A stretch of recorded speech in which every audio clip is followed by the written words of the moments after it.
Olá pessoal, tudo bem com vocês?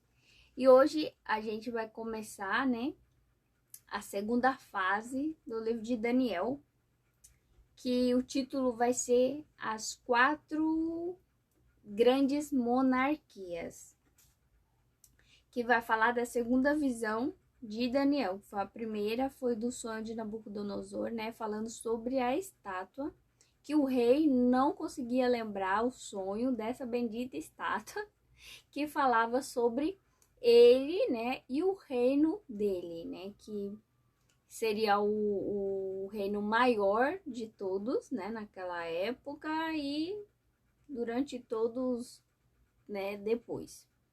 Porque os que vinham sucedendo Babilônia eram sempre menor, né, ao Nabucodonosor, o reinado de Babilônia. Então, hoje a gente vai dar continuidade, só que agora na segunda visão de Daniel. Então, pode abrir sua Bíblia no livro de Daniel, o capítulo 7, o verso 1. Em que tempo Daniel teve sua segunda visão? Aí aqui está escrito: no primeiro ano de Belsazar, rei de Babilônia, teve Daniel um sonho e visões ante seus olhos.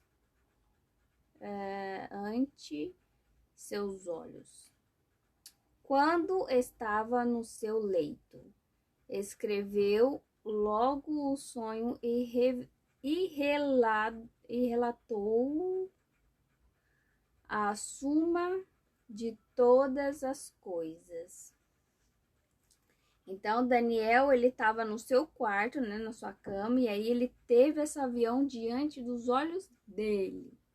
E aí ele escreveu, né, ele relatou o que tá falando aqui. Então, isto é no primeiro ano da atividade de Belsazar, que reinava com seu pai Nabonido.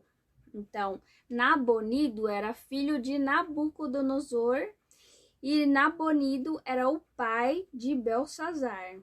Então, tinha dois reis reinando ao mesmo tempo. Só que Nabonido, ele não ficava no comando do reino, porque ele ficava viajando, porque ele não gostava, né, de ficar como rei ali cuidando do reinado do seu pai. Então, o seu filho Belsazar ficou no lugar dele. E isso aconteceu em 553 antes de Cristo, aproximadamente. Então, não é um ano exato, é aproximadamente. E no verso 15, né, do capítulo 7 de Daniel, que efeito esse sonho produziu em Daniel? Quanto a mim, Daniel, o meu espírito foi alarmado dentro de mim e as visões da minha cabeça me perturbaram. Então, Daniel ficou exatamente como Nabucodonosor quando teve o sonho da estátua e ele não conseguia lembrar e muito menos saber o seu significado. Então, quando Daniel teve a visão, ele ficou extremamente, né, abalado, né, e ficou como o Nabucodonosor, né, desesperado, querendo saber o que significava, porque ele sabia que era importante, mas não conseguia entender o significado da visão que ele teve.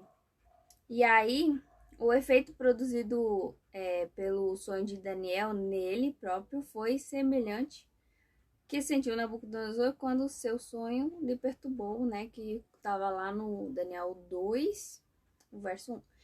E continuando o verso 16, o que Daniel pediu a um dos seres celestiais que no sonho estava perto dele. Chegai-me a um dos que estavam perto e lhe pedi a verdade acerca de tudo isso. Assim ele me disse e me fez saber a interpretação das coisas. Então, quando Daniel viu, ele pegou, né, viu que tinha um anjo ali pertinho, e aí foi lá e perguntou, então, né, tem como explicar esse negócio todo aí que eu não tô entendendo? Aí tá, aí o anjo pegou e foi lá explicar pra ele, lá no verso 2, Daniel 7, verso 2, né, o que o profeta viu nessa visão, mas antes a gente vai saber o que ele viu. Então falou Daniel e disse: Eu estava olhando durante a minha visão da noite, e eis que 4 ventos do céu agitavam o mar, o grande mar. Então, por que é tão importante você estudar o livro do santuário, no caso, o livro do santuário, o santuário terrestre, o livro de Daniel e o livro de Apocalipse, porque estão falando do mesmo assunto. Então, se você não estuda os três, você não vai conseguir entender o contexto inteiro, né? Tipo, se você estudar o livro de Apocalipse sem entender o santuário, você não vai entender. E se você não estudar Daniel, você piorou, não vai entender nada, nada, nada. Porque eles estão falando do mesmo assunto. E aí, aqui tá falando de ventos, né? E do grande mar que se agitou. No livro de Apocalipse também fala sobre isso. E aí a gente vê que lá no livro de Apocalipse tem 4 anjos segurando os 4 ventos, né? O que significa isso? Então, os 4, né? Literalmente está falando dos 4 cantos da Terra, que literalmente é o planeta Terra inteiro. Então, os 4 anjos estão segurando esses ventos, que esses ventos são de quê? De guerra, né? De agitação, como é que é? De luta, guerra, luta, essas coisas. Então, no livro de Apocalipse está dizendo isso. E aí, se você não tem esse conhecimento no livro de Daniel, que vai chegar no livro de Apocalipse, você vai ficar perdido, porque você não vai entender o que é cada coisa. E aí, aqui também fala do grande, né? Cadê? Grande mar. Então, no livro de Apocalipse, vai explicar o que é esse mar, né? Esse mar, esse grande mar. Aí lá vai estar dizendo que são multidões, povos, línguas e nações. Então, isso daí são símbolos que Deus usa nas visões e sonhos para explicar o que vai acontecer. Então, toda vez que Deus quer dar a mensagem a alguém que não quer que o inimigo saiba, ele usa símbolos para explicar aquilo que ele quer dizer. E sempre vem personalizado o sonho para cada pessoa. Se é para uma criança, Deus vai usar símbolos que a criança entenda, né? Que seja familiar, né? Do seu dia a dia, algo que seja muito simples e familiar mesmo para a criança, que ela vai entender, não vai se assustar, ou talvez até vá, né, dependendo do sonho, mas Deus vai usar isso, né? São coisas que a gente conhece e ele vai usar para explicar aquilo que ele quer dizer. Agora, no verso 3 do capítulo 7 ainda, qual foi o resultado dessa agitação? Então, 4 animais grandes, diferentes um dos outros, subiam desse mar. Então, eu não vou falar agora sobre os 4 animais, mas a gente vai falar conforme esse estudo, porque já tem explicação dele aqui durante o estudo. E cadê o mar? E aí no verso 17 do capítulo 7 de Daniel, o que representam esses 4 animais? Agora a gente vai falar. Estes grandes animais, que são quatro reis que se levantarão da terra.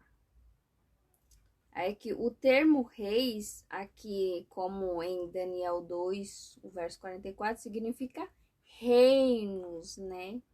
Que você também vai ver isso lá no livro de Apocalipse. Conforme esta explicação, conforme está explicado nos versos 23 e 24, no sétimo capítulo,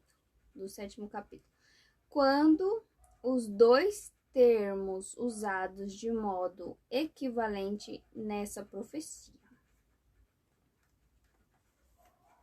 E continuando aqui, ó, em Jeremias capítulo 25, do 31 até o 33, e Jeremias 49, o verso 36 e 37. Vai falar sobre o que eu acabei de falar. Em linguagem simbólica, o que é representado por ventos. Aí lá vai estar escrito que é luta, guerra e comoção. Os ventos significam luta e a guerra é equivalente a partir da própria visão. Como resultado de luta, dos ventos surgem e caem os reinos. Então, é isso. E agora a gente vai para Apocalipse 17, o verso 15.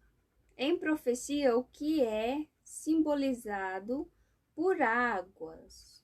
Aqui já vai falar o que eu tinha falado. As águas que viste são povos, multidões, nações e línguas, né? Então você vê que o livro de Daniel, ele se completa no livro de Apocalipse.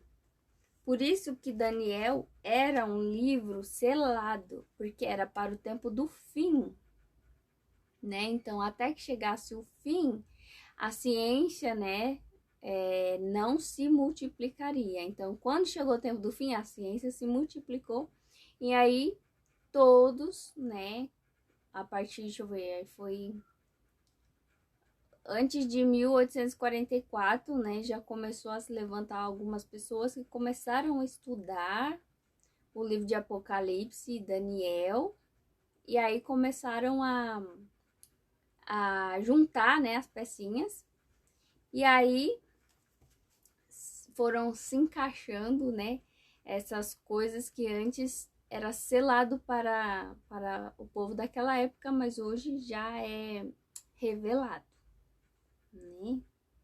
Aí aqui tem, deixa eu ver aqui, falta só mais duas perguntinhas, eu vou fazer de 10 em 10, senão fica muito grande o vídeo, tá, gente? Eu vou ler aqui o comentário. No segundo capítulo de Daniel, sob a figura de uma estátua de homem, é feito um simples esboço político do surgimento e queda dos reis terrestres que precederiam o estabelecimento do eterno reino de Deus. No sétimo capítulo são representados os governos terrestres, como são vistos à luz do céu.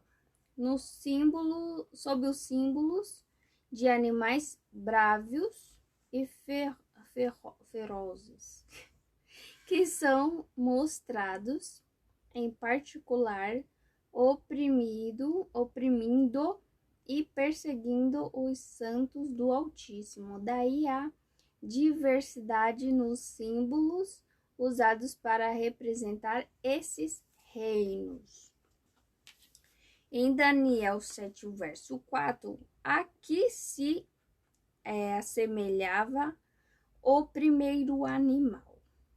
Então, o primeiro era como um leão. E aí, quando você vai pro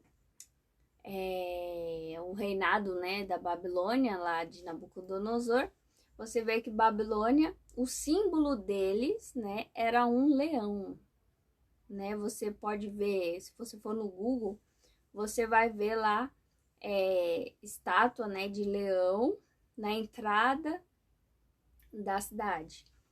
Então eles tinham e também tinham nas cerâmicas, né, que naquela época já existia cerâmica, que hoje eles nem conseguem reproduzir como era antigamente, né, que durava, ó, a cerâmica durava, ó, né, até hoje é encontrada cerâmicas e ainda tem no museu, né, a réplica lá, a réplica acho que não, né, acho que é o, bom, lá no museu tem parte, né, da entrada do reinado lá de Nabucodonosor. Tem também imagens, né, que você pode ver, que tem a cerâmica lá pintada, que também tem leão com asa, né? E aí, cadê? Onde é que tá? Enquanto eu olhava, leão e tinha asas de águia. Então, enquanto eu olhava, foram-lhe arrancadas as asas. Foi levantado da terra e posto em 2 pés, como homem, e lhe foi dada a mente de homem.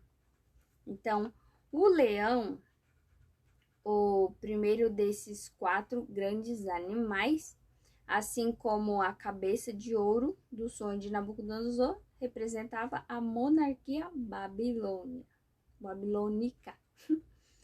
Leão, rei dos animais, né? O rei da selva, então, leão, postado à cabeça do reino animal. Assim como o ouro é para os metais, as asas de águia, sem dúvida, denotam a rapidez com que Babilônia estendeu suas conquistas sob o comando de Nabucodonosor, que reinou de 604 a 561 a.C. E sim, os anos decrescente, né? O mundo apresenta que o mundo está evoluindo, na verdade a Bíblia apresenta, e não só a Bíblia, mas a própria história apresenta que o mundo está regredindo. Então começa de 604 e aí vai até 561. Então não está progredindo, está regredindo, né? Antes de Cristo. Esse reino foi vencido pelos medos e persas em 539 a.C. E a última perguntinha de hoje, né, para não ficar muito grande e maçante, né, já vai dar 20 minutos. E aí depois eu gravo os outros. O que simbolizava o segundo reino? Tá lá em Daniel 7, o verso 5. Continuei olhando e eis que aqui o segundo animal semelhante a um urso, o qual se levantou sobre um dos seus lados na boca, entre os dentes, trazia 3 costelas e lhe diziam: levanta-te e devora muita carne. Eu tenho uma explicaçãozinha, né? Rapidinho, deixa eu só terminar aqui. Este foi o Império Medo-Persa, aqui representado sob o símbolo de um urso, por sua crueldade e sede de sangue. Os medos e os persas são comparados a um urso, animal dos mais vorazes e cruéis, né? Adam Clarke comentado Esse foi o comentário do Adam Clark. Então, o primeiro animal, né, representando Babilônia, Nabucodonosor, era o leão, certo? Ele tinha 2 asas, que simbolizavam rapidez, né? Foi com muita rapidez que a Babilônia conseguiu derrotar o povo de Deus, escravizar essas coisas, porque Deus tinha deixado, né? Deus tinha deixado eles fazer isso, porque o povo estava sendo muito rebelde e precisava cair a ficha disso, né? Não que Deus queria castigar eles, mas Deus queria trazer eles, né, de volta, mostrando a ele que Deus é bom, né? Mas às vezes para a gente enxergar a bondade de Deus, o mal precisa ser levantado, né? E aí a gente pode ver a diferença da bondade de Deus e da maldade do dia. E o urso, né, que a gente acabou de falar, ele tinha 3 costelas, né, na boca. Então, as 3 costelas são as 3 principais conquistas, né, que foi o Egito, a Síria e Babilônia. E ele era manco, né, ele era tortinho assim. Então, por quê? Um era mais forte que o outro, né? Então, agora eu não lembro se era os Medos que era mais forte que a Pérsia. Por isso que era um lado manco. E, bom, Bom, até agora a gente só falou desses 2. O próximo estudo a gente vai falar dos outros 2. Então, essa é a mensagem de hoje. Deus abençoe cada um de vocês e até a próxima.